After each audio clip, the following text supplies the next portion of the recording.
Welcome back to Alliance War Season 37, War 8 for Loki versus Paolo. I'm bringing Archangel, White Nito, and CGR to this war. Starting off on Path 7A, the Conflictor path that apparently I love this season.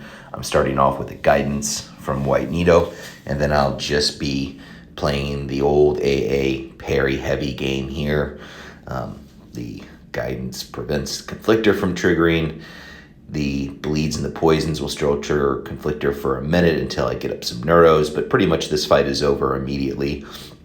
Not a scary fight at all for AA. This is my first of 3 fights with AA, and this is the only one that doesn't go spectacularly wrong. So I probably shouldn't have actually sped up this fight, just so that way you can see that I can competently play AA, that I should just edited out the other 2. But because I'm an honest YouTuber, that's part of my commitment to you, my viewers, I'm going to keep it real. So we fast forwarded through that nonsense.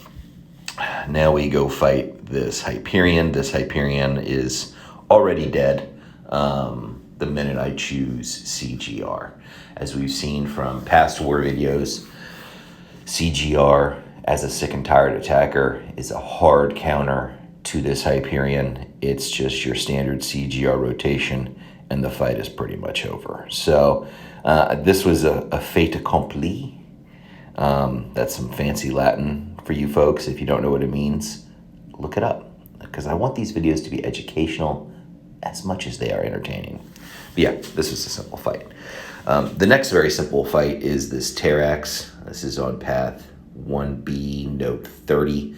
I think I even checked the nodes just because I haven't played path 1B a whole lot in recent seasons. I just wanted to see if there was any changes that I needed to be acutely aware of, even though I plan for this path all the time. Yeah, so again, it's a simple CGR rotation fight, no big deal. Yeah. It's Terrax. Who cares? You're going to take some chip damage from his rock shield or whatever, but, you know, he doesn't have really much to offer on this node, and so CGR in particular destroys him fast. Okay, now let's get to the actual fun stuff, the reasons why you come to this channel, which is to watch me struggle and embarrass myself with suboptimal gameplay. So we've got this Jabari here on node 40. I'm going to place, PWF told me to place a Guidance pre-fight. PWF is planning these wars while I'm traveling. Today's thumbnail is brought to you by the Cliffs of Moher, which was absolutely gorgeous, but rained the entire time I was there.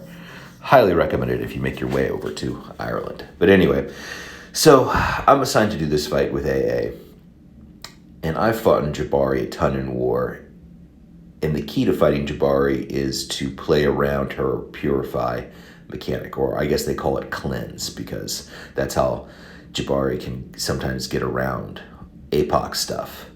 Well, the one thing that you need to do is to not rely upon the White Nito Guidance, because it's just not reliable. Sometimes she's going to kick it like she does right there, and you're going to get pounded if you're trying to heavy her in the face. And well, I just don't do that. Then I miss a parry, and I get absolutely smoked.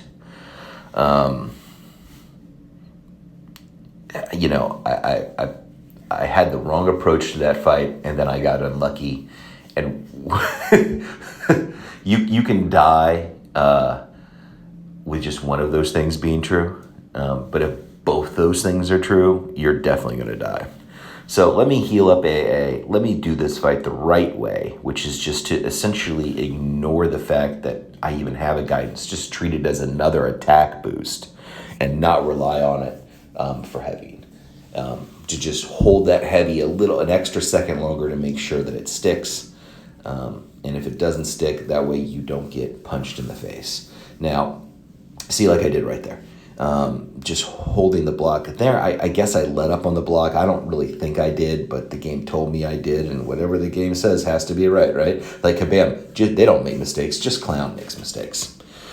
But now I've got this fight under control because I'm fighting the way it should be fought, which is just punishing her heavies, punishing her specials. Okay, so now we move on to this Mordo here on 48. This has that falter mechanic, so you've got to be aware of that. Putting my last guidance on this fight for AA. And yeah, this one's just a comedy of errors. And by comedy of errors, I mean that at one point in time in this fight, you're going to see my health bar and Mordo's health bar, and they look dramatically different. And I get screwed by my neurotoxins.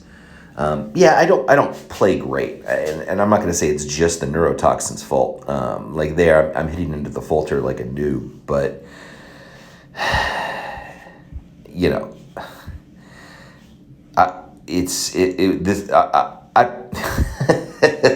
I don't really have much to say about this fight other than just a true comedy of errors. I finally get some neuros on this guy, and so he's ticking down.